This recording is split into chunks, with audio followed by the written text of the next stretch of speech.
I stared at Mark Davidson across his mahogany desk, maintaining a neutral expression as he delivered the news with barely concealed satisfaction. His words hung in the air between us.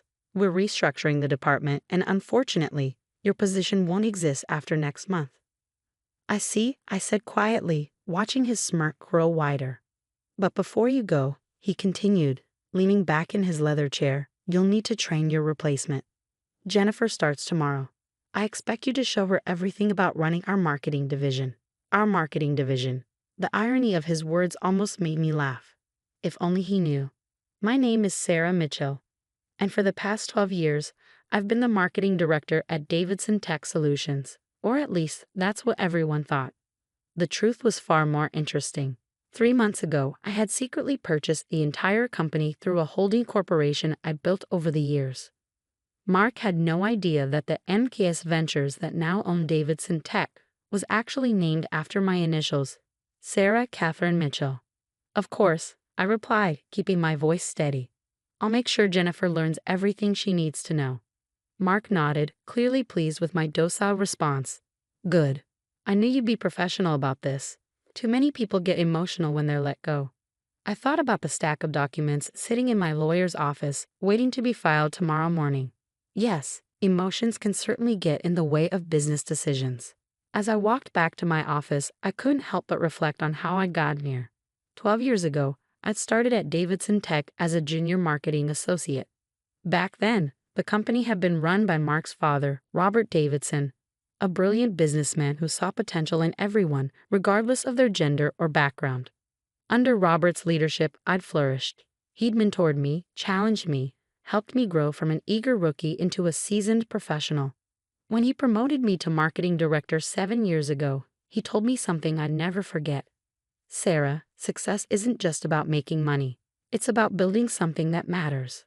But 3 years ago, Robert had passed away suddenly, leaving the company to his son. Mark had immediately started dismantling everything his father had built. The inclusive culture, the emphasis on innovation, the focus on employee growth.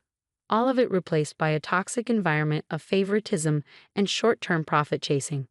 I watched as talented people were pushed out, replaced by Mark's drinking buddies and golf partners. The company's reputation began to suffer, our market share started slipping, and our best clients began looking elsewhere. That's when I started buying stock. It had begun as a small investment, just a few shares purchased through my personal account. But as Mark's mismanagement continued, more shareholders started selling. I created MKS Ventures as a holding company and began acquiring larger blocks of shares, always staying just under the threshold that would require public disclosure. 3 months ago, when one of the major institutional investors decided to sell their entire stake, I saw my opportunity. Through a complex series of transactions orchestrated by my lawyer, James Chen, MKS Ventures acquired controlling interest in Davidson Tech Solutions. He still doesn't suspect anything. Maya, my best friend and the company's head of HR, asked later that afternoon. She was one of only 3 people who knew the truth about MKS Ventures. I shook my head, organizing files on my desk. Not a clue. He's too busy congratulating himself on hiring Jennifer away from our biggest competitor. Maya snorted.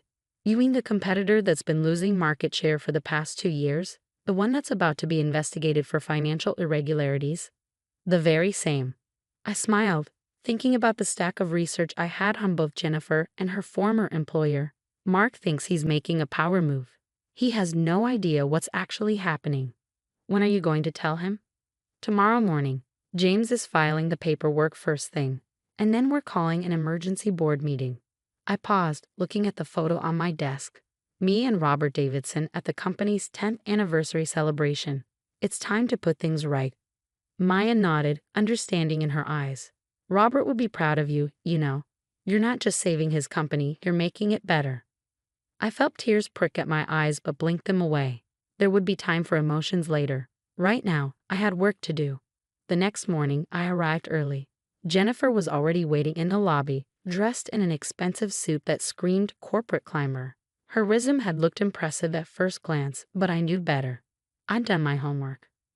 Jennifer, I greeted her warmly. Welcome to Davidson Tech. I'll be showing you the ropes over the next few weeks.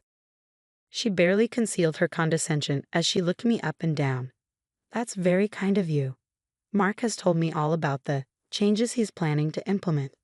I bet he has, I thought, leading her to my office. Well, why don't we start with our current marketing strategy? I'm sure you'll find it enlightening. For the next 2 hours, I walked Jennifer through our campaigns, our client relationships, and our future plans. She interrupted frequently, making suggestions that showed she had no real understanding of our industry or our market position.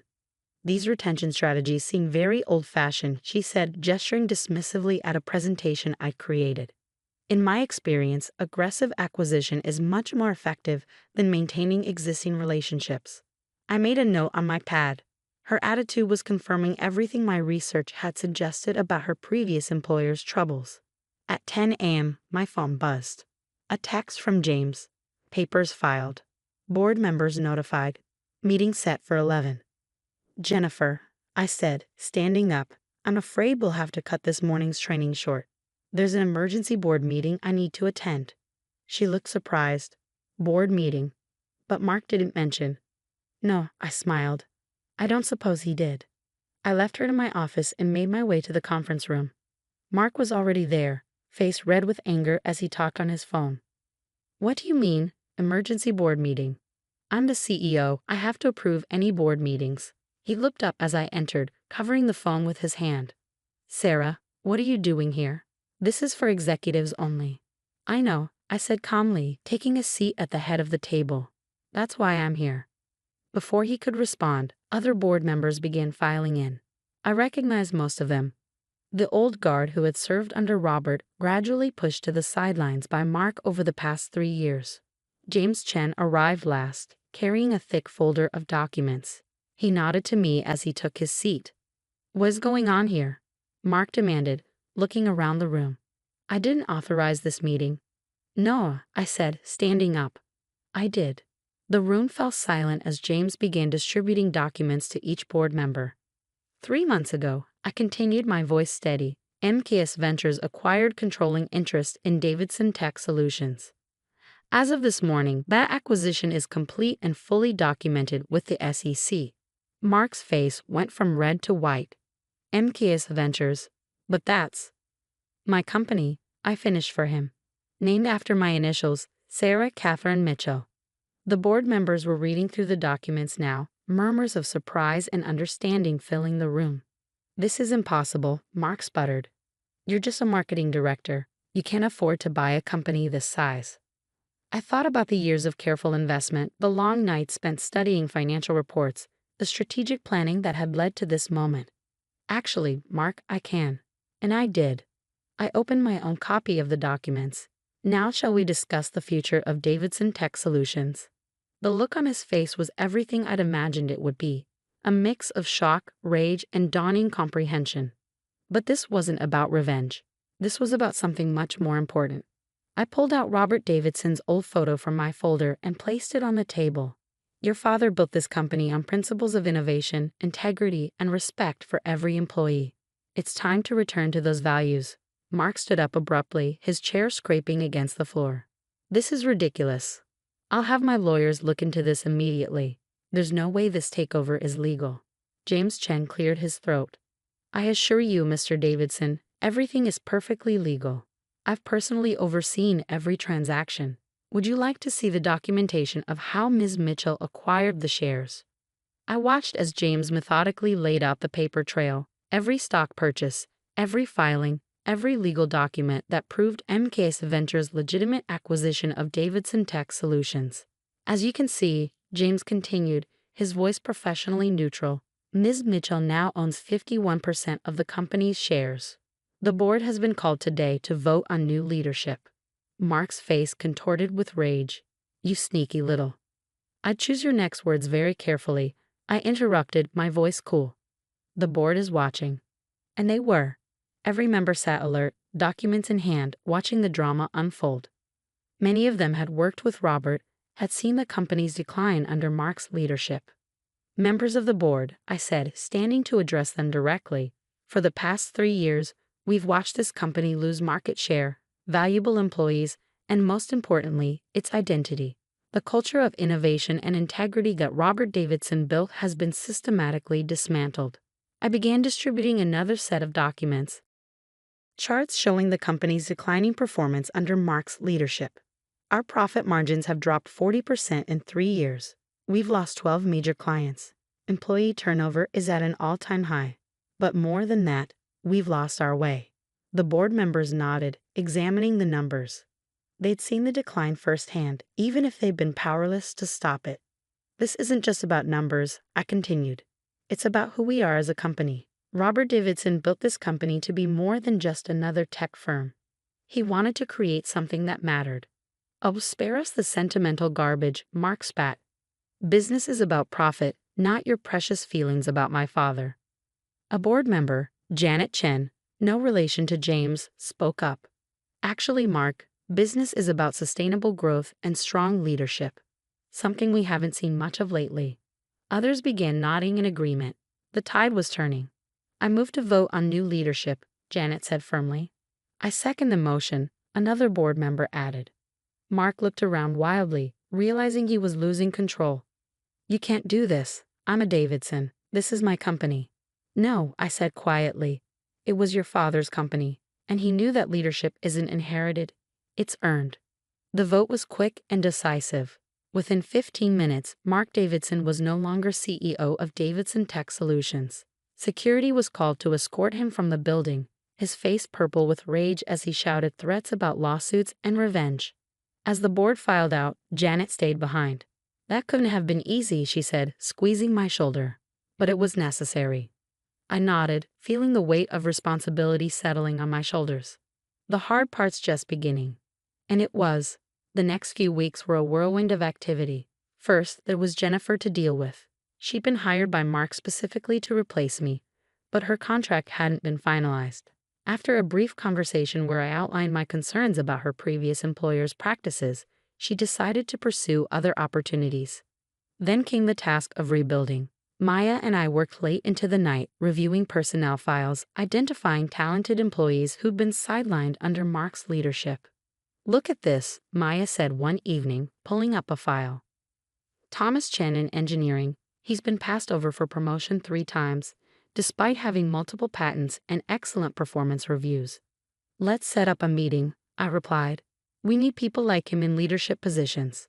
Slowly but surely, we began to reshape the company. I reinstated the mentorship program Robert had started. We revived the innovation lab that Mark had shut down. Most importantly, we started rebuilding the culture that had made Davidson Tech special. A month after the takeover, I sat in what had once been Mark's office, now significantly redecorated, reviewing our progress with Maya. Employee satisfaction scores are up 30%, she reported, and we've had 3 former employees reach out about coming back. I smiled, thinking about the changes we'd made. The office felt different now, more energetic, more alive. People weren't afraid to share ideas or raise concerns. But not everything was smooth sailing. Mark, true to his word, had his lawyers examine every aspect of the takeover. They found nothing irregular, but the scrutiny was stressful. Then there were the industry rumors he tried to spread, suggesting the company was unstable under new leadership. We answered those rumors with results.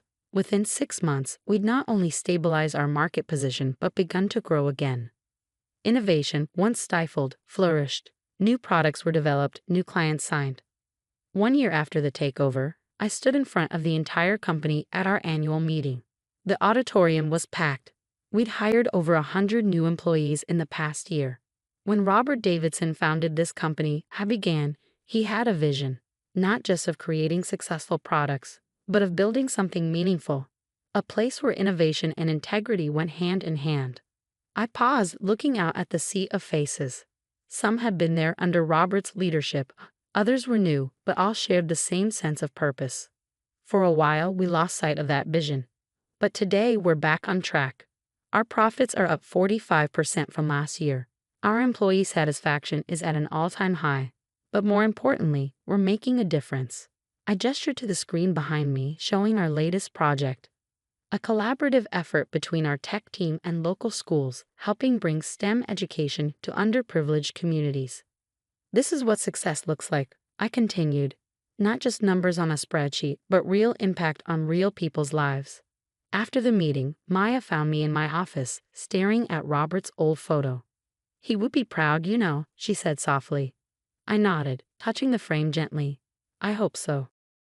Sometimes I wonder if I did the right thing, taking over the way I did. "Sarah," Maya said firmly, "you didn't just take over. You saved this company. Look at what you've built." She was right. In the past year, we'd done more than just restore the company. We'd made it better. Our technology was more innovative, our culture stronger, our impact greater. The photo on my desk wasn't just of Robert anymore. Next to it sat a new one, taken at our last company picnic. Hundreds of smiling faces, all part of something bigger than themselves. That evening, as I prepared to leave the office, I received an unexpected email. It was from Robert's widow, Margaret. "Dear Sarah, I've been watching what you've done with the company this past year. Robert always said you were special, that you understood what Davidson Tech was really about. He was right. Thank you for keeping his dream alive and for making it even better. With gratitude, Margaret." Tears pricked at my eyes as I read her words. This was why I'd done it, not for revenge against Mark, not for personal gain, but because some things are worth fighting for. The next morning, I arrived early as usual. The office was quiet, but not for long. Soon it would be filled with energy, ideas, and possibility. As I walked to my office, I passed the wall where Robert's old motto hung. "Success isn't just about making money. It's about building something that matters." I smiled, thinking about how far we'd come. Mark had thought he was pushing me out, forcing me to train my replacement. Instead, he'd inspired me to become something more. Not just an employee, but a leader. Not just a marketer, but a visionary. Sometimes the best revenge isn't revenge at all. It's proving that you were right all along, that integrity, innovation, and respect aren't just nice words on a wall, but principles worth fighting for. As the office began to fill with employees, I heard the familiar buzz of creativity and collaboration. This was Robert Davidson's real legacy, not just a successful company, but a place where people could grow, innovate, and make a difference. And now it was my legacy too.